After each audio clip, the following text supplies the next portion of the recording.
Pode ir. Nós estamos num período do ano onde a gente vem estudando sobre o templo sagrado. O templo, inicialmente, foi construído por ordem de Deus, por conta de uma retificação do pecado do bezerro de ouro, onde Deus ordena a Moisés. Em seguida, depois do pecado do bezerro de ouro, depois que Moisés subiu mais 2 vezes para o Monte Sinai, além da primeira, regressando na data de Yom Kippurim, trazendo perdão do povo de Israel com as segundas tábuas da lei. No dia seguinte, Moisés reúne, depois do Yom Kippurim, Moisés desceu no dia de Yom Kippur, trazendo perdão. No dia seguinte, Vayakhel, Moshe, a parashá de Vayakhel, Moshe reúne todo o povo de Israel e diz para eles, é chuva. Coloca a outra.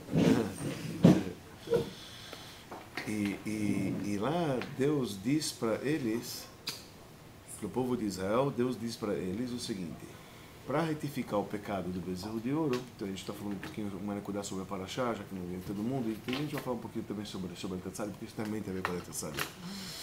Curioso, a Parashá está ligado com a Tetzaddik, tem uma, mas que é a letra que a gente está estudando.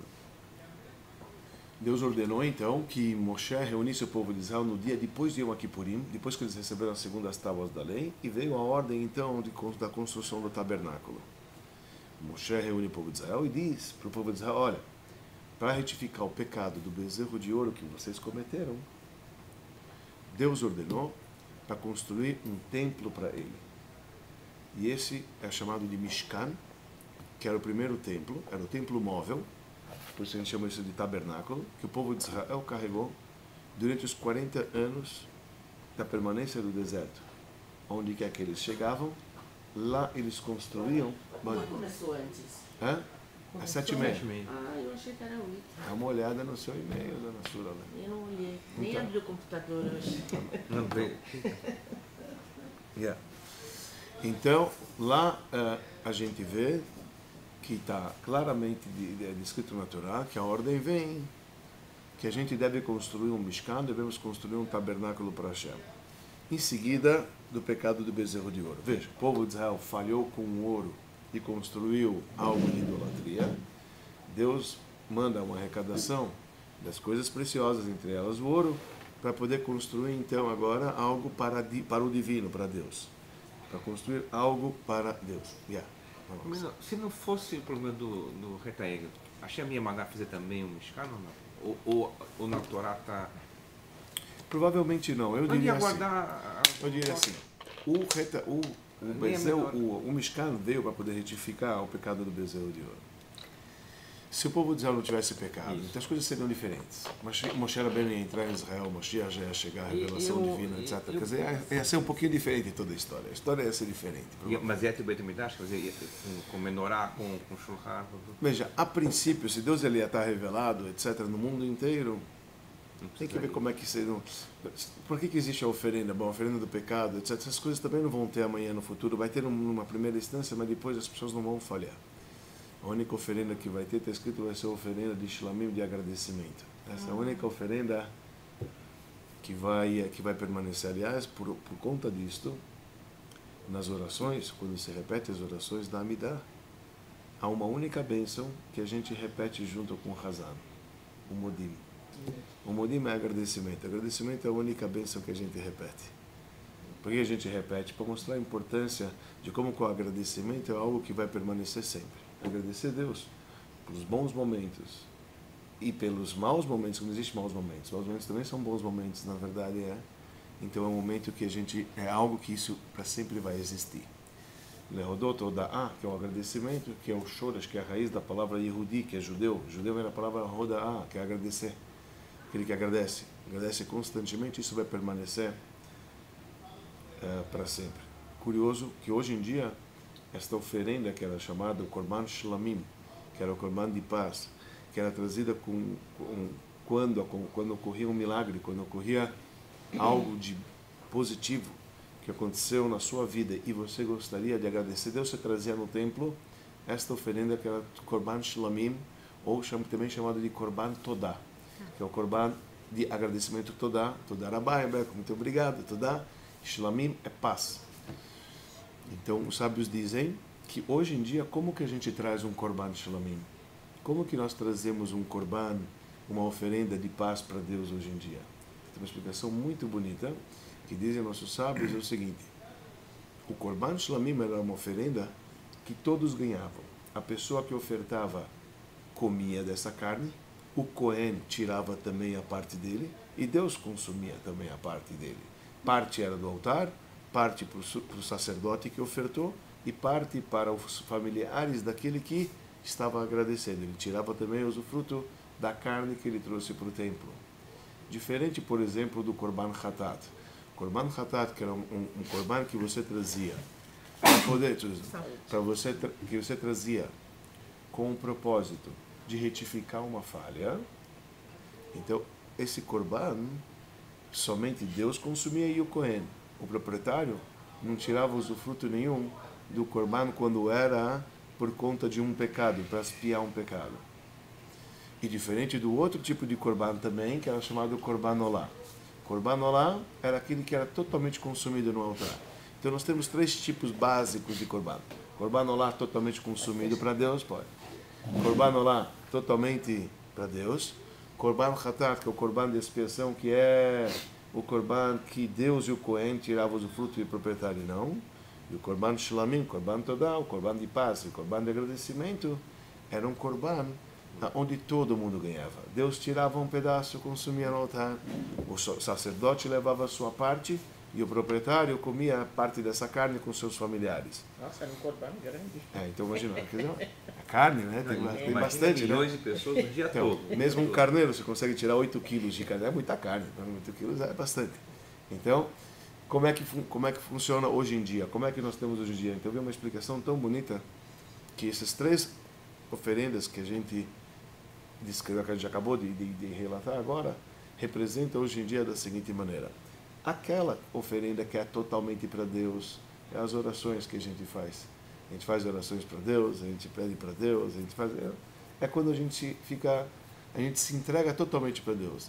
A reza é o momento onde você se eleva, você sobe uma escada e você se conecta e você se entrega a Deus, uma maneira de você se auto-entregar a Deus. Isso representa o Korban Olá, isso representa as orações. Tanto é que o carneiro que era ofertado de manhã e da tarde era chamado Korban Olá, era chamado Korban Tamid. Esse Korban Tamid, esse Korban constante que era trazido de manhã e de tarde, que por conta vinham as orações matinais e vespertinas, ele era um Korban Olá. Korban também ele era Olá. Então ela fala Olá Reach Nichoach Lashem. Olá.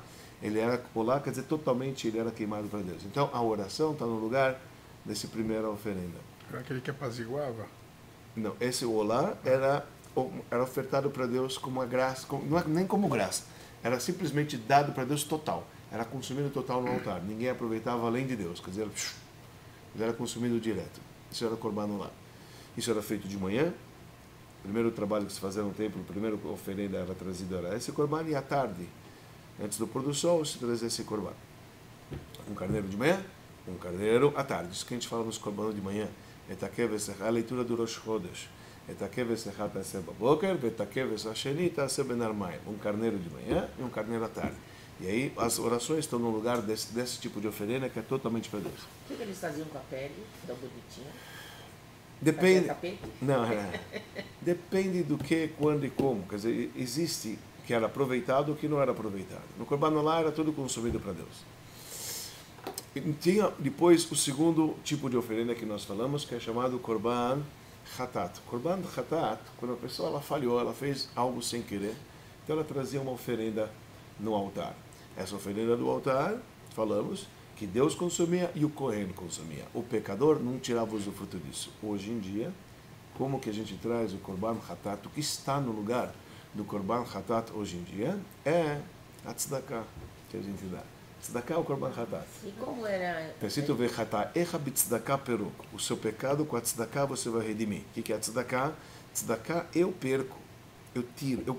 Agora, quando eu dou tzedakah, eu tenho menos dinheiro. Na prática, eu tenho menos dinheiro. Obviamente, você vai ser beneficiado, mas não importa. Agora, é difícil a pessoa tirar para dar quando é uma coisa que você sabe que você trabalho árduo do seu esforço, que você suou por isso. E De como repente era tirar uma identificado parte. o pecador? Não, ele ia. Veja, Ah, ele? veja, quer dizer, isso estamos falando de uma pessoa sem querer, uma pessoa que ela fez sem querer, não estamos falando de uma pessoa que fez proposital. Então a pessoa falou, olha, você não sabia que era assim? Ótimo, então agora traga uma oferenda para Deus. É a pessoa que pecou sem querer. Então ele trazia essa oferenda. Essa oferenda, hoje em dia, é tzedakah, é caridade. Quando a pessoa dá uma caridade, ele está... Por isso a gente fala que com caridade aspia o pecado das pessoas. Existe essa expressão. Porque o tzedakah entrou no lugar do korban hatat. Porque você, aparentemente, ao dar, você não é beneficiado, você perde. Mas Deus ganha, porque está fazendo o bem para o outro, e o outro ganha. O outro seria como se fosse o Kohen que está recebendo. Porque o Kohen, ele era um servidor público, que ele recebia dos demais. Ele vivia de doação. O Kohen trabalhava para Deus. Foi os escolhidos que iam trabalhar para Deus. E nós, que jogávamos a carga na época para os Kohanim, que eles que trabalhavam, então a gente bancava. Quer dizer, a comunidade bancava, as outras tribos bancavam o Kohen. Então o Kohen representa o pobre. Então o pobre ganha e Deus ganha. Isso é tzedakah. Já a terceira caridade que a gente estava falando de agradecimento, lindo, o Korban Shlamim, que é o Korban que é chamado de Shalom, vem da palavra paz, certo? Korban de paz, é o Korban de agradecimento, o Korban Todá, que a gente agradece quando nasce um filho, quando acontece uma coisa boa, por exemplo, a gente se safa de uma doença, enfim. A gente vem fazer um agradecimento para Deus. A gente faz um agradecimento para Deus, que falamos que todo mundo é beneficiado. Como que é, hoje em dia, como que a gente faz o Korban Shlamim? É o Kiddush. É o Kiddush que a gente dá na sinagoga. Quando a gente oferta um Kiddush na sinagoga, então todo mundo é beneficiado. Deus é beneficiado que estão todos juntos. Certo? O pobre, quer dizer, aqueles outros que estão recebendo. E eu que também trouxe, também tiro o fruto também, como eu também estou com eles e estou me alegrando com eles. Então o Kiddush está no lugar do Korban Todá, no Korban de agradecimento. Isso tudo era ofertado no templo, enfim, etc. De qualquer maneira, para poder comprar esses animais que eram ofertados para o povo, como esses carneiros de manhã e à tarde, para isso tinha uma arrecadação. E essa arrecadação consta na porção da nossa semana. A Torá fala que Tisai Terosh Bnei Israel, que a gente está estudando hoje, que é nessa paraxá nova, quando vocês vão contar o povo de Israel. Então, Venatenu Ishkofer Nafsho, cada um vai dar a expiação da sua alma. O que vai ser? Vai ser um meio shekel, machatzita shekel. Shekel era uma medida na época, era uma moeda, e uma moeda que valia 20 gerá. Gerá é um valor. Ou seja, um meio shekel valia 10 gerá. Cada um, não importa se ele é rico ou ele é pobre, não pode dar, o rico não pode dar mais, o pobre não pode dar menos. E eles compravam com essa arrecadação, não somente foi comprado a base, o alicerce, que seriam os anéis que ficavam embaixo, são as botinhas que ficavam embaixo de cada tora do templo sagrado, também era comprado com esta arrecadação os animais que eram ofertados diários em nome do povo, certo? Era comprado com essa doação, que era chamado Machatzit HaShekel, meio shekel. E tem várias perguntas sobre isso. Aqui a gente vai brincar um pouquinho com as letras também, já que a gente está falando sobre letras, aula de letras, então vamos brincar também. E o sabe que ele aparece aí também, nessa famosa explicação do meio shekel. O shekel, por que a Torá não diz para dar um shekel inteiro? E a Torá diz para dar apenas meio shekel. Então tem uma lição muito bonita. Apesar que esse meio shekel ele tem um valor íntegro, ele é metade, mas ele vale 10 gerá, porque a gente falou que um shekel vale 20 gerá. Se um shekel vale 20 gerá, meio shekel vale 10 gerá, certo? O valor, o valor da moeda. Então, a Torá nos ensina que a primeira coisa é que você precisa ter o conhecimento, a pessoa precisa saber que ele é apenas metade. Ele não existe uma pessoa íntegra. A tua integridade só é alcançada quando você se une com o outro. A união traz a integridade. Se você sabe ter o conhecimento que você é metade, quando você se une com o próximo, você vai se tornar um inteiro. Não existe uma pessoa inteira. Em outras palavras, base do alicerce, o alicerce do tabernáculo que foi construído, que eu falei que são as botinhas das toras, é a humildade. Primeira coisa a gente tem que saber que você não será inteiro, você não é inteiro, que você não constrói só, que você é apenas metade. Quando você tem o conhecimento que você é metade, você vai se juntar com outro, aí eu tenho o quê? Um verdadeiro algo inteiro. Certo? Isso é chamado meio shekel. Chamado Machatzit shekel. A Torá fala, olha, cada um é meio. Para poder te ensinar que a sua integridade você só alcança quando você está unido com o próximo. A Torá diz o seguinte, venatenu. A Torá diz que você vai dar. Normalmente, como explicado anteriormente, quem dá perde. Mas vem a Torá explica não. Quem dá recebe. E aonde a gente vê isso? Então vamos ver brincar com algumas letrinhas dessa parashá. E vamos chegar no Shabbat já já, porque tudo esqueci do Shabbat. Sempre peço. Yeah. A Torá fala o seguinte: venatenu ish kofer nafsho. Quanto vai ter que dar? Machatzit. Alô, Hashekel. alô, alô. Tá bom. Assim está escrito na Torá. Venatenu machatzit ha-shekel. Certo? Na Torá descreve venatenu e você vai dar o quê? Machatzit ha-shekel da shekel ha-kodesh. Cada um vai dar meio shekel. Não, maravilha. vai lá. Olha, venatenu ish kofer nafsho, cada um vai dar a expiação da sua alma, tá certo? Aparentemente, quem dá, venatenu idarão. Significa idarão. É dar. Então, normalmente, quem dá, perde. Vem a Torá e fala, não, quem dá, recebe. Qual a ideia de quem dá, recebe? Então, a famosa explicação que nossos sábios dizem, que essa palavra venatenu você pode ler tanto daqui para cá, como daqui para cá. São as mesmas letras, ó. Venatenu, venatenu.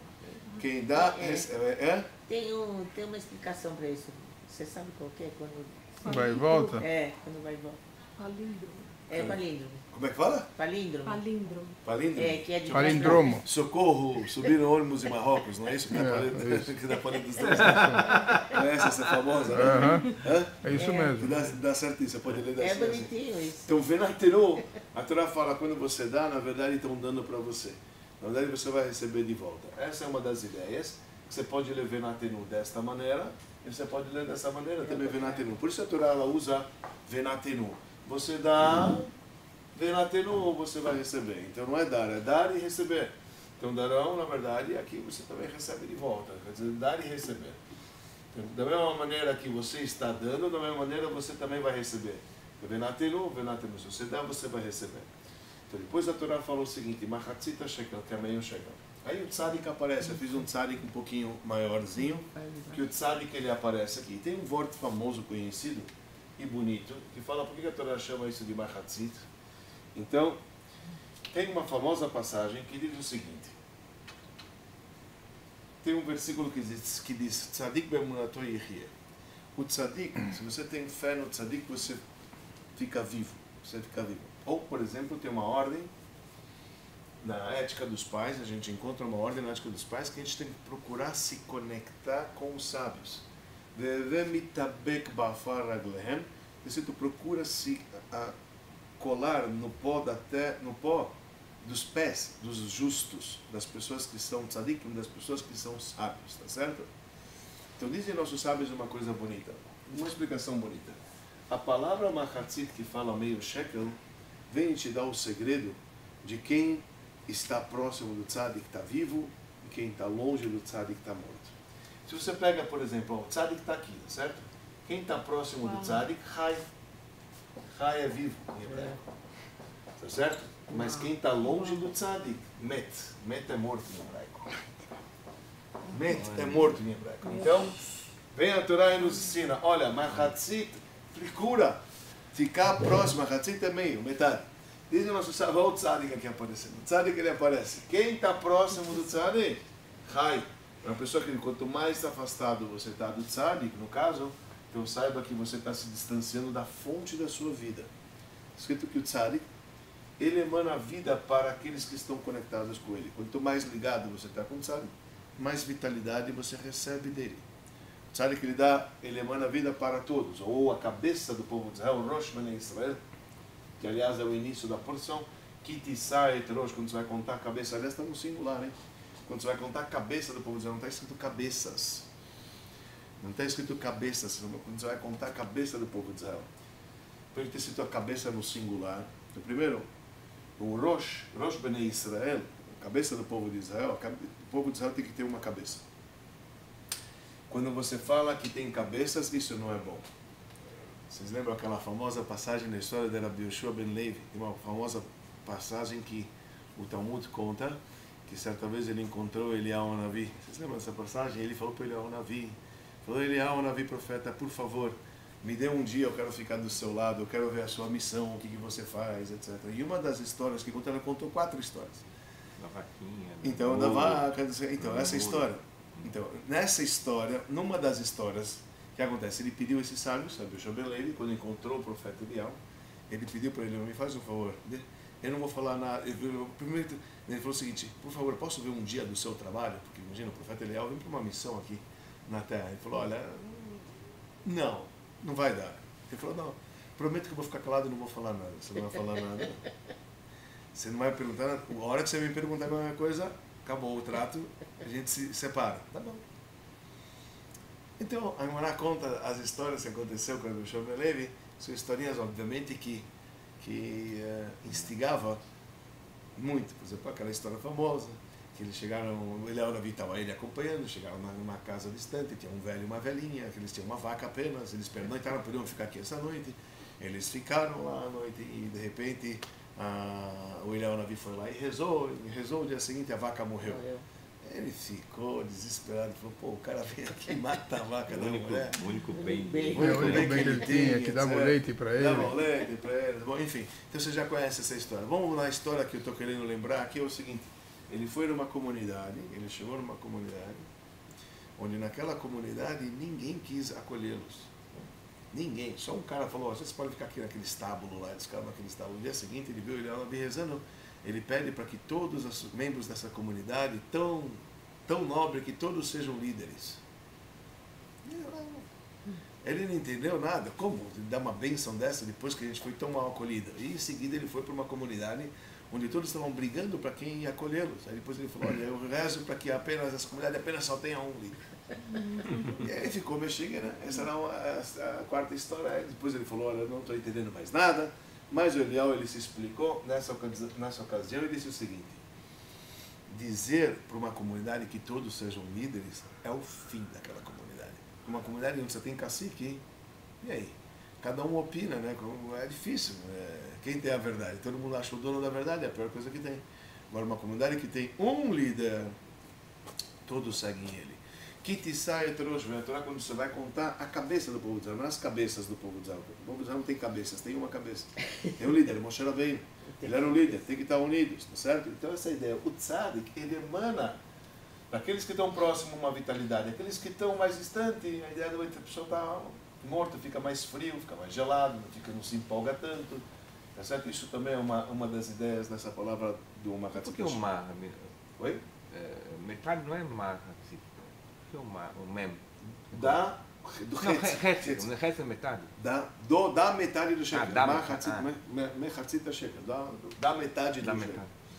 Então, mas a Torá escreve, quer dizer, que você aprende essa ensinação, essa lição bonita de Chai e Met, que aqui no caso representa o morto, né?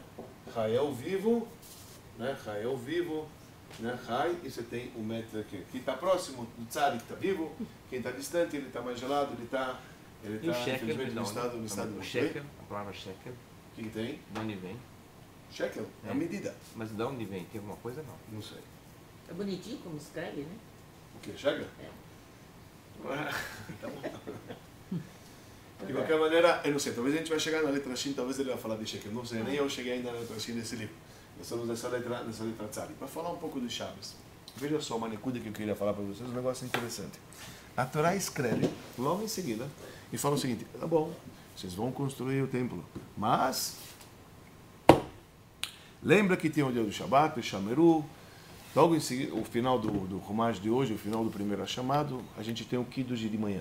Shamaru bnei Israel et ha-Shabbat, la'asot et ha-Shabbat לדורותם ברית עולם. Vão guardar o povo de Israel o dia do Shabat como um pacto para mim, beini ben bnei Israel lot leolam.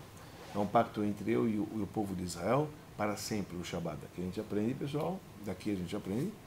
Tem uma passagem no Talmud um pouquinho forte, mas o Talmud diz, Goi she Shabat chayav mitah. O Talmud fala, um goi, um não-judeu que cumpre o Shabat, ele merece pena de morte. Por quê? Porque está escrito que é um sinal entre eu e o povo de Israel. O Shabat é um sinal que Deus ele fez um pacto. O Shabat é algo tão especial, algo tão nobre. Realmente, o que a gente capta no Shabat é uma coisa maravilhosa, é tão nobre, é tão especial, que Deus ele guardou isso para o povo judeu. Então está escrito que Ot hi beini ben bnei Israel, um sinal entre eu e os judeus, que é o Shabat, Deus Shabat. Então Deus descansou, então a gente também descansa. Bem, por que está escrito essa ordem do Shabat? Imediatamente a ordem da construção do tabernáculo, dizem nossos sábios, que loutra, não foi permitido construir o tabernáculo no Shabat. Estou te dando a ordem agora, tem que construir o tabernáculo. O tabernáculo é uma casa divina. Casa para Deus, poderíamos pensar que deveríamos trabalhar até mesmo no Shabat. Causa nobre. Estamos construindo uma causa de Deus, na casa de Deus. E quer saber? Na casa de Deus no Shabat. Era feito trabalhos. No Beit HaMikdash se passava fogo, no Beit HaMikdash fazia a shechita, se trazia oferenda no Shabat, tudo que é proibido fora da casa de Deus. Quer dizer, se na casa de Deus trabalhava no Shabat, imagina construir a casa de Deus. Vem a Torá? Não. Construir a casa de Deus, apesar de nobre, Shabat nós devemos guardar. Shabat nós devemos guardar e nós devemos... Então, o ponto que eu queria falar, assim, você me lembrou esse ponto, me lembrou uma sikha, uma coisa interessante. Não sei se a gente falou isso antes, eu peço desculpa se a gente já falou isso antes, eu não lembro. Não faz mal, tá tudo bem. Nem nós. Nem nós. Nem nós também. Todo mundo esqueceu. Nem nós também não.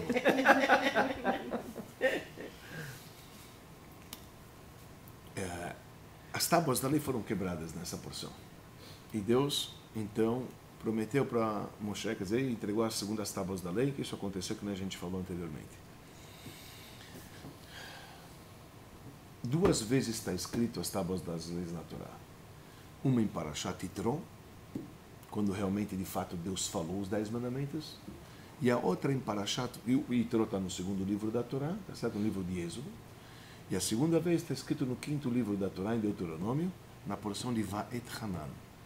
O 5º livro da Torá é o último discurso de Moisés. Moisés advertindo o povo de Israel 36 dias antes de sua morte, estava advertindo a nova geração que entra em Israel. Lá, nessa porção, ele descreve, ele fala novamente, Moisés ele relata os 10 mandamentos. São poucas palavras que tem de diferente nos primeiros mandamentos, das primeira vez que constam os 10 mandamentos, da segunda vez que constam os 10 mandamentos. E uma delas é no Shabat. A primeira vez que consta a ordem de guardar o Shabat nos 10 mandamentos, no 2º livro da Torá, na porção de Yitro, a Torá nos diz Zachor et Yom HaShabbat lekadesho. Lembre do dia do Shabat para consagrá-lo.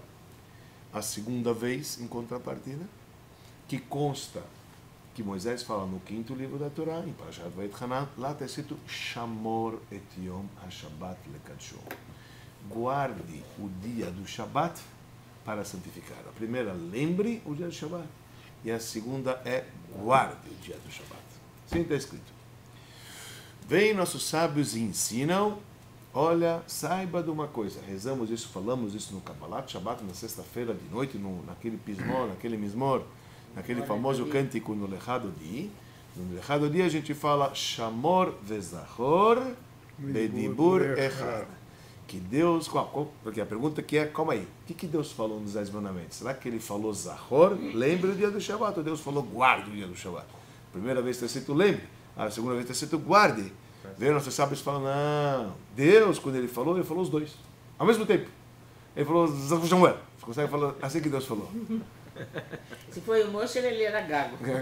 Então, mas que Deus, ele falou Zachor Samuel ao mesmo tempo. Um homem não consegue falar isso. Então vem o Piut lá, Rab Shlomo El-Kabetz, que é o famoso grande homem que escreveu o Piut Lechado Di, que viveu há 500 anos atrás, na cidade de Tzfat, em Safed. Ele fala o seguinte, Shamor vezachor, bedibur echad, Deus falou tanto Shamor e Zachor numa vez só. E a pergunta que você faz é o seguinte: para quê? Porque o que é tão difícil de dizer que Deus falou Shamor e Zachor? Tem uma Shabbat. Precisa falar que Deus falou ao mesmo tempo? O que você ganha com isso? Em falar que Deus ele falou ao mesmo tempo? A gente sabe que Deus não faz milagres à toa. Isso é um milagre à toa, aparentemente. Ele precisa falar duas palavras. Dá para falar duas palavras ao mesmo tempo? Não dá. Deus consegue. Mas para quê? O que você ganha com isso dizendo que Deus ele falou duas palavras ao mesmo tempo? Fala que Deus usou as duas palavras. Olha, quarto mandamento. Zachor veshamor et yom HaShabbat. Guarde o dia do Shabbat. Lembre o dia do Shabbat. E guarde o dia do Shabbat. Preciso falar, não, pela mesma palavra. O que a gente ganha em dizer Zachor e Shamor? Tudo na mesma palavra. Então vamos entender o que significa primeiro Zachor, vamos entender o que significa depois Shamor, e aí a gente vai entender o que significa isso, e a gente vai entender a ideia do templo sagrado, isso que a gente estava falando agora. Vocês sabem que isso também é uma base do porquê que a gente acende duas velas no Shabbat. Uma para Zachor e a outra para Shamor. Então daí vem as velas do Shabbat, mulheres acendem, casadas acendem duas velas, e uma das razões é porque, olha, uma está escrita Zachor, uma vez Deus falou Zachor, outra vez Deus falou Shamor, ele falou essas duas palavras, a gente acende duas velas em casa no Shabbat. O que significa Zachor? E todos os Zachor da Torá, isso que é mais importante, está mais importante. Qual a diferença entre Zachor e Shamor? Todo lugar onde a Torá fala essa expressão Zachor, a Torá está falando algo ativo, algo que você precisa fazer. Por exemplo, no Shabbat, o que é o Zachor do Shabbat? O Zachor do Shabbat é eu tomar um banho, eu me vestir de uma maneira adequada, eu sentar na minha casa, eu fazer o Kiddush, eu me alegrar, eu comer, eu fazer Lechaim, eu estar bem com a minha família, contar isso. Isso aqui é vivenciar o dia do Shabbat.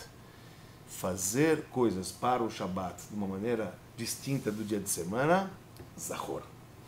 Tudo que é ação, prático, tudo que é ato positivo, ativo, isso é Zachor. E o Shabbat é Zachor. Então, veja, isso é o Zachor do Shabbat. O que é o Shamor do Shabbat? Shamor do Shabbat é guarda. Quando você fala guarda, significa deixar de. O Shabbat não é apenas Zachor, mas o Shabbat também tem o Shamor. O que é o Shamor? Aquilo que eu não posso fazer no Shabbat. Eu não posso acender luz, eu não posso andar em carro, eu não posso acender fogo, eu não posso... São as coisas que são proibidas, são as 39 proibições. Eu não posso plantar, eu não posso colher, eu não posso abater, eu não posso bater, não posso desenhar, não posso escrever. Então são as coisas proibitivas, são as coisas que eu não posso fazer, o que eu tenho que me precaver, aquilo que eu não posso, o que eu tenho que deixar de fazer. Isso é o que é? Isso é o Shamor.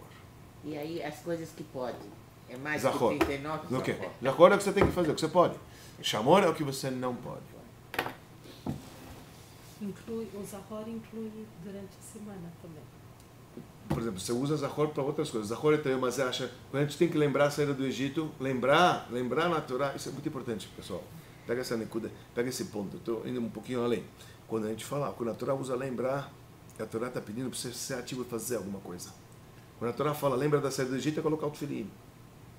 Zachor, você vai colocar o tefilim, então lembra, não é simplesmente, vou lembrar. Lembrar é agir. Lembrar é fazer. Todo lugar no terceiro, por exemplo, Zachor et asher aseh lecha Amalek. Lembra o que te fez Amalek? Então você festeja Purim, você vai lá, bate o Amalek, em Amá, não sei como, você faz alguma coisa. A lembrança da Torá não é lembrança passiva, não é. Todo lugar onde a Torá fala, lembra, faça alguma coisa. No Kiddush está Zecher Litziat Mitzrayim, como uma lembrança da saída do Egito. Então o que a gente faz? Você faz o Kiddush. Da onde você aprende que o Kiddush é da Torá? Onde está escrito na Torá que tem que fazer Kiddush? Não está escrito na Torá que tem que fazer Kiddush. Tá? Zachor, tem mais chamado. Quando você fala Zachor, Bamezochreu, como? Pergunta o Talmud, como é que eu vou lembrar o dia do Shabbat? Eu falo, quando você recita, fala o Kiddush, olha, estou lembrando, Deus, que você criou o mundo, e no sétimo dia você descansou. Isso é o Kiddush. Kiddush, está escrito, onde você aprende Kiddush na Torá? Zachor é o Shabbat. Fazer o Kiddush é Zachor, é lembrar, que é fazer, estou fazendo alguma coisa, entende? Que é Zachor é o Shabbat. Lekadesho.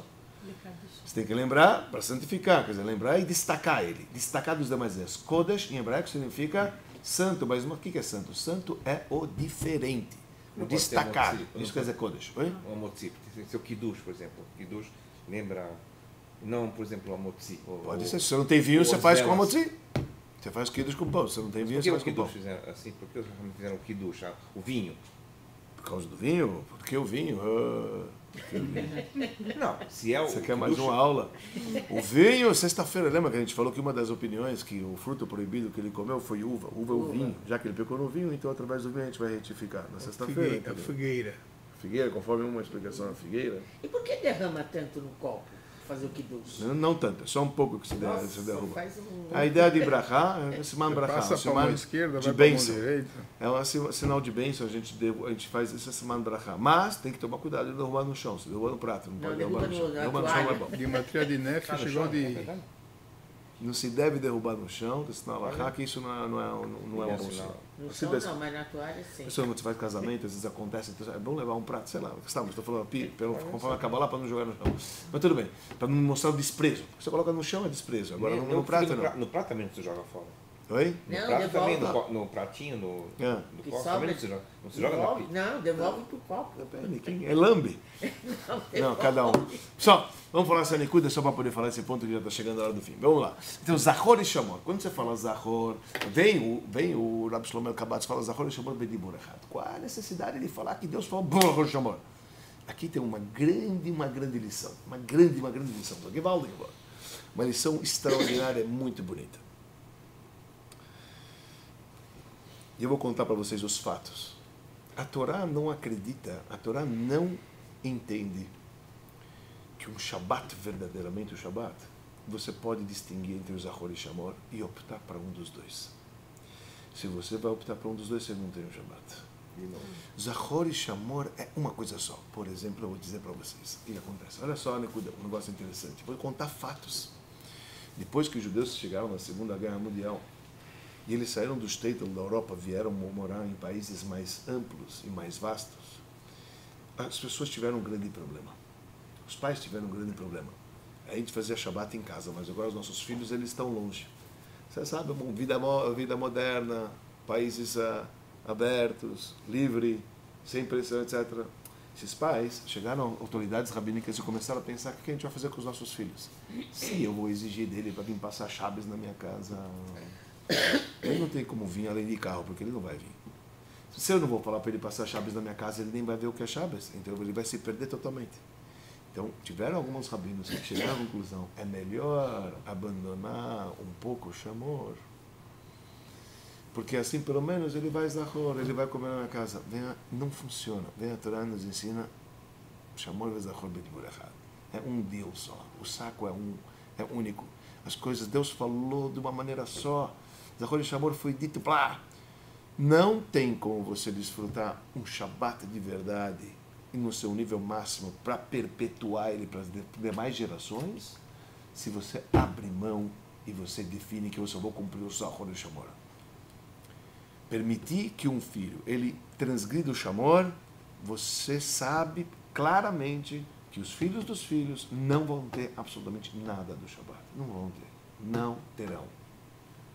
A Torá diz que Zahor e Shamor foi Bedibur Echad. Eu não tenho como chegar e falar assim, vamos fazer pelo menos o Zahor. Zahor e Shamor Bedibur Echad. Você perdeu no Shamor, você perdeu no Zahor. Vamos ver agora outra explicação. Vamos dizer o contrário. Quer saber? Tem pessoas que elas cumprem o Shabat, só no Shamor. Não pode, aquilo não pode, o cara que fica, tudo não pode fazer. O Shabat dele é um caos, é um inferno, é uma coisa, a pior coisa que tem. Essa pessoa, ela não está desfrutando do Zahor. O Zahor, que são as coisas que você faz, que você curte o Shabat. De você cantar no meio do Shabat, de você comer, de você se alegrar, de você fazer um kiddush, de você fazer viver o Shabat. O Zahor, o ativo, ele esqueceu, ele só fica com o Shamor. Quem fica só com o Shamor e esquece o Zahor, também vai perder o Shabat, ele não vai ter Shabat. Zahor ve Shamor bedibur echad. A Torá, quando fala Zahor ve Shamor, que ele falou na primeira tábuas e na segunda Shamor, a Torá também fala o seguinte, é um pecado só, não tem como dividir. Não é uma opção, eu só vou fazer o Zahor, vou fazer o Shamor. Quem faz só um dos dois, deixa de cumprir o Shabbat, perdeu toda a essência do Shabbat. O Shabbat é uma sintonia, uma harmonia que tem entre esses dois caminhos de Zahor e Shamor. Porque se não tem tanto o ativo como o proibitivo, você vai falhar, você vai faltar, você não vai desfrutar aquele assunto do Shabbat. Estou falando, é um caminho, obviamente é um caminho. Mas veja a Torá, quão precisa é. Quando a Torá fala que você tem que o quê? Guardar, lembrar e guardar o dia do Shabbat. Quer dizer, é uma lição realmente, e a gente vê isso na prática. As gerações que abriram mão de Shabbat não tem mais hoje. Por que será que não tem? Você acha que a gente não quer que tenha? Eu gostaria que tivesse, mas não dá, porque Zahor vai chamar de Bediborachá. Vem a Torá e fala, é uma coisa só. A gente precisa ter os dois. Uma coisa é deixar de fazer o que não precisa fazer, ótimo. Mas outra coisa é vivenciar o dia do Shabbat com farguenim, com prazer e com alegria. E aí você vai ter uma experiência linda e maravilhosa. Você vai ter uma composição joia. Vou fazer aquilo que é permitido e vou me precaver daquilo que é proibido. É uma harmonia, é uma coisa realmente muito agradável. O que a gente tem que saber, ao menos, temos que ter essa consciência. Todo mundo tem o seu nível, cada um chega lá, cada um tem, sabe, a gente vai se aproximando devagarzinho. A gente precisa saber, todo aquele que ainda não alcançou ainda esse nível, que ele ainda não está, ainda não chegou lá. Não estou criticando, não estou, em outras palavras, dizendo assim, cada um fala, como é que você quer que eu comece? Não falei nada, nada. Não estou aqui criticando. A única coisa que a gente tem que vender o nosso peixe daquilo que é como consta na Torá. A Torá entende que Shabbat não é Zahor e Shamor. Deus poderia falar Zahor e Shamor. Não, porque aí você ia falar que não, eu posso optar ou Zahor e Shamor. Não. Zahor e Shamor. É uma coisa só. O Pekel é um, não me tira um do outro. Você tirou um do outro, você perdeu toda a essência do que corresponde o Zahor e Shamor. E essa harmonia que tem entre você agir o bem, entre você fazer o mal, essa harmonia é o que representa o templo sagrado. O templo, por um lado, era o divino. E lá faziam muitas coisas, mas ao mesmo tempo, quantas vezes está no templo, cuidado, não entre impuro, não sei o que mais, etc. A harmonia da vida da pessoa está mesclada, quando você mescla, quando você une tanto aquilo que ele tem que fazer, como aquilo que ele não tem que fazer. Aí você vai ver o Shabbat, aí você vai ver o diferencial de tudo. A gente não fala isso na educação, a mesma coisa. Se você permite o teu filho fazer tudo, você fala, onde eu errei? Eu deixei ele fazer tudo. Eu falei, aí que você errou. Quem falou que pode deixar sempre fazer tudo sabe, as coisas têm que ser dosadas. Zahor e Shamor, essa é uma explicação bonita que fala sobre o dia do Shabbat e no templo sagrado. Assim começa a nossa vida Shabbat. É a essência do povo Shabbat, é o reconhecimento que Deus ele criou o mundo e que Deus ele descansou.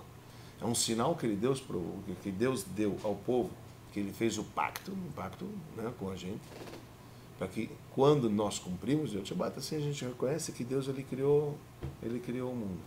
E não existe uma experiência maior na vida do que o dia do Shabbat. Ao ponto que nossos sábios falam que quando o Mashiach chegar, todos os dias vão ser Shabbat. Que bom. Imagina, todo dia vai ser Shabbat, quer dizer, vão ter a experiência. Está escrito todo dia. Hoje que vem lá. Tem coisa melhor? Não. Isso é Shabbat. Isso é a ideia do Shabbat. Isso é o templo sagrado. Quer dizer, é unir a ação, qualquer opção. Agora me diz uma coisa. Eu vejo aqui, por exemplo, tem bastante jovem. Né? Encontrei outro dia um segurança na porta, que é coleguinha do meu neto. Até eles são muito parecidos. Ele não vem a pé, porque ele mora longe. Né? Eu gosto de vir, mas eu não venho a pé. Então, como é que fica isso? É mal? O fato de você não estar respeitando, mas você participar de um Shabbat, como é que fica? Pela lei? É. Você quer saber pela lei? Isso. A lei diz para você não vir. Ah, então, tudo bem. A lei, por exemplo, você vai perguntar para um rabino. O rabino vai perguntar assim, rabino, posso vir na sinagoga de carro? Então o rabino tem que falar, não. Não venha. Ele fala, não venha, passa o Shabbos na sua casa, ou muda da casa, fica perto da sua sinagoga que você gosta, é uma opção, entendeu? Ou frequenta a sinagoga que é mais perto, que você pode andar a pé, que é o mais correto, para você unir os Zahor com o Shamor. Mas mesmo lá perto da minha casa, as pessoas que frequentam Sim. não vêm a pé. Sim. Moram perto, Sim. mas não Mas perto próximo. Elas têm Sim. condições de vir a pé. Não dá. Não quer. Não dá para vir a pé. Sim. Né? Então, Então, mas vem, mas então. faz questão de vir. No Shachari também. Por então, exemplo, não vem a pé. isso, de novo, se você não me questiona, tá certo? E a gente está aproximando para os judeus, está se aproximando para os judeus. Hoje, por exemplo, imagina há quanto tempo você já frequenta uma sinagoga. Hoje a gente está abordando esse assunto de uma maneira aberta. Você está mais pronta hoje para poder escutar isso de uma maneira. Não estou te falando que não significa que você está assumindo que você vai cumprir isso. Não, de novo não. Mas você está muito mais apta para poder receber hoje a clareza de uma resposta autêntica. Não, eu tô perguntando, eu estava conversando hoje com a minha irmã a respeito, né? Então, para você trazer o jovem, hoje em dia que está mais complicado, Sim. que mora um pouco mais distante, né? Sim. Não vem a pé. Sim. Né? Então, você faz uma atividade no domingo, na segunda, na terça, faz uma sushi na quinta, mas não no Shabbat. Trazer um trabalho no Shabbat, onde você vai envolver certeza absoluta que todos venham dessa maneira, isso não é uma coisa tão digna e correta. Por isso a gente vai na casa do outro. Que moram longe, que sabe Que vem de tem carro, certeza que a pessoa vem de carro, você tem que dar a opção para ela ficar em casa. Tem que dar a opção. Se ela não quer, é problema dela.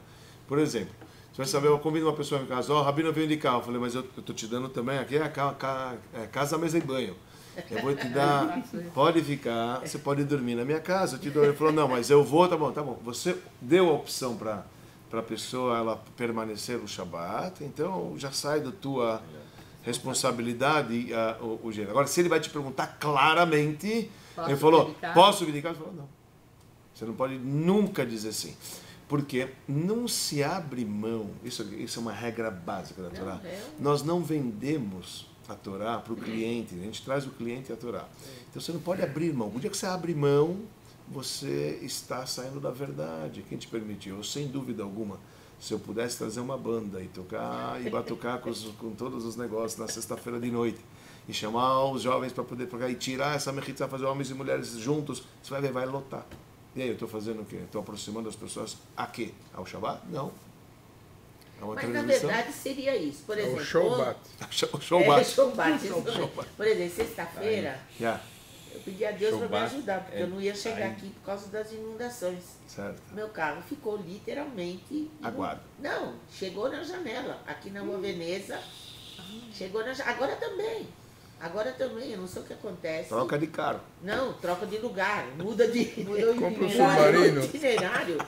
Não, é impressionante. Um batimóvel. Compra o Não, submarino. hoje eu pedi a Deus, eu falei, me ajuda porque eu vou sair dessa água. Chegou na janela. Yeah. Aqui na Rua Veneza. Entrou Bauma e dentro, entrou na Madonna. água. Entrou no Lembra carro. Abraham, que as águas chegaram? Entrou um pouco, mas eu passei rápido. Que sorte. Mas todo mundo estava assim. Tinha uma perua na minha frente Yeah. que a roda ficou totalmente... Mas assim, uma chuva estava pesada, né? Mas aqui na Rua Veneza não passava. Eu falei, bom, eu vou. O mar vai se abrir, eu vou passar. E sexta-feira foi a mesma coisa. A Avenida Brasil estava Que coragem. totalmente escura, não tinha farol, estava tudo parado. Eu saí de casa 20 para 7, cheguei aqui 10 para as 8. Tudo parado. Então, mas eu quero vir no Shabbat, né? Então, Mas eu não acho... pergunta pro Rabino. Só não pergunta. Pergunta pra... Não tá nada. Não, mas é uma coisa assim, é uma coisa de fórum íntimo, né? Ou eu paro no meio do caminho Yeah. e vou a pé e venho buscar o carro depois, ou eu enfrento. Muita gente faz isso, encosta, pega um táxi Não. e depois... É que tem coisa assim, quando você fala do tefilim, é melhor eu colocar sem saber o que eu estou fazendo, coloco sem saber ou não coloco, entendeu? Você vai falar, se você colocar já tem algum valor. Sim, muito valor. mas a O pessoa importante é a bola na rede. Então, aí ele vai perguntar, o que é melhor, você vir de carro ou não vir de carro? Aqui nesse caso é não venha de carro. quer Não, dizer. porque é transgressão e uma ação. Quando trata-se de algo positivo a fazer, então você faz. Quando não faça, É lotacé aqui. É lotacé. Exatamente. O lotacé não tem, né? Não se acho que negocia. eu fui perdoada Mas, por por exemplo, ter muita enfrentado gente- gente. Muita gente, Gente, que não mas vem na olha, sinagoga, não, só eu fica agora em também, casa, agora ia também. Agora cozinhar, também. ia Tô acender a encharcado. televisão. Eu ia atravessar a Ia rua. fazer outras transgressões. Aí eu cheguei Talvez aqui na mais porta, o ainda Rabino do falou, que se vê. Tem uma Gevalda que tem uma história, pessoal, eu queria concluir com uma história bonita do Rebbe. Então, uma história, já que a gente está falando sobre isso, uma história bonita do Rebbe. Eu só não vou lembrar, isso foi em 1958, eu não vou lembrar o nome da pessoa, porque o nome era uma pessoa que trabalhou aqui no Brasil. Ele era, acho que ele era um Vishnu, que ele trabalhou, ele foi Ele foi um Rebbe, é um professor de alunos aqui, era da família Vizhnitz, esqueci o nome do nome dessa família. E quando faleceu o Vizhnitz Rebbe, quando o Rebbe de Vizhnitz faleceu nos Estados Unidos, ele viajou de São Paulo para os Estados Unidos para poder acompanhar, então, a levaia do Rebbe dele. E já que ele estava passando em Nova York, ele decidiu entrar para o Lubavitch, entrar no nosso Rebbe para uma audiência particular. Ele entrou nessa audiência com o Rebbe e ele tinha várias questões sobre Lubavitch. Lubavitch, sabe, é um movimento assim meio... né, sempre vem lançando as coisas, as pessoas... bom, nem vamos falar que as pessoas brincam porque não vale a pena, mas Lubavitch sempre foi um movimento aberto ao mesmo tempo, na linha, mas sempre foi que lançava as campanhas. Que vanguarda. Exatamente. E ele tinha várias dúvidas, porque sabe até onde pode, até onde não pode, etc. Lá. E ele entrou na audiência com o Rebbe, e já sabe que no Rebbe a audiência era bem curta, não ficava muito tempo, mas ele ficou lá, se não me engano, acho que 1h40. Falou muita coisa com o Rebbe, muita. E o secretário entrava, e o Rebbe falava não, porque o Rebbe dava ordem. Quando o Rebbe não falava nada, então o secretário rebocava o cliente da mesa que já está na hora de ir embora. Mas se o Rebbe fazia para o secretário, porque o secretário abria a porta para poder ver aí. Então o Rebbe falou não. Então quando ele falou o seguinte, Rebbe, eu tenho muitas perguntas sobre Lubavitch, o Rebbe falou, Fregt vós dúvidas. Você pode perguntar, pergunta o que você quiser. E nessa audiência, quando perguntaram para ele, o que você lembra dessa audiência, o que ficou? Ele falou, eu nunca vou esquecer aquilo que o Rebbe falou. O Rebbe contou o seguinte, ele falou numa passagem, numa história, falou, isso me marcou muito. Ele fala o seguinte, olha o que o Rebbe disse, tem que entender essa história, eu só estou contando essa história porque assim está no livro, assim está publicado, eu li isso aqui recentemente. Ele contou o seguinte, falou para esse Hassid de Vizhnitz, falou o seguinte, quando um Yid, quando um judeu, ele acorda no dia de Yom Kippur e ele vai para o banheiro, escova os dentes e ele sai, ele toma um belo café da manhã, ele lê o jornal, ele come, ele bebe, etc. E ele pega o carro e ele vai para a sinagoga lá passar 2 horinhas lá para poder cumprimentar aquele e outro, não sei o que mais, etc. E depois ele sai, ele almoça, não sei o que mais, etc. Lá. Saiba você, disse o Rebbe, que naquelas 2 horas que ele estava na sinagoga, ele cumpriu o Yom Kippur dele, naquelas 2 horas ele não pecou. E naquelas horas ele estava com Deus. E aquelas 2 horas vai criar um impacto na vida dele ou na vida dos seus filhos. Isso foi um voto do Rebbe. Deixa, de novo. Estou dizendo que é assim que tem que fazer, não é o que tem que fazer. Mas às vezes a visão do Rebbe, você pode olhar só as coisas negativas que o outro fez, ou você pode focar em aquele período que ele ficou, naquele período que ele fez. Isso não vale? Cheio e vazio. Isso não vale? Olha, então o Rebbe falou, isso ele fez. É forte isso. O Rebbe está provando, então valeu? Não é isso que o Rebbe falou que valeu, que tudo que ele não fez. Lá ele fez. De novo, não é receita popular. Não é que a gente está falando, então vamos comer Yom Kippur, então eu também vou fazer isso, também vou vindicar, não sei o que mais, então vai ser mais fácil para mim. Mas ele não sabia, ele fazia porque não sabia. Então, é que eu estou perdoada, posso vindicar. Não. Tá vendo? Por Não isso pergunta, se perguntar, a resposta vai ser a mesma. Pergunta, você perguntou, você pode vindicar? Não. Mas é bonita essa história. A história é bonita porque, de novo, Considero que ele sim fez. é profunda essa história. Profunda essa história. Entendeu? É profunda essa história. A história está aí, a história está Mas tá também impressa no fala livro. assim, se ele veio por 2 horas, depois alguém lá na sinagoga conversou com ele mais um pouquinho. Claro, No ano seguinte ele já sabia um pouco mais. claro. Aí ele Assim começou vai. a cuidar um pouco mais. Não tem como você... se você não engatinhar, você não anda, não é Você assim tem que que fala. primeiro abrir para a pessoa. Devagar, a pessoa vai chegando devagar, até etc. O Shabbat, vem uma vez, vem de cá, depois não vem de cá, depois vai melhorando, O problema é convencer os outros a vindicar. É? O problema é O problema convencer é os vir outros. convencer os outros a vindicar. Esse é o perigo.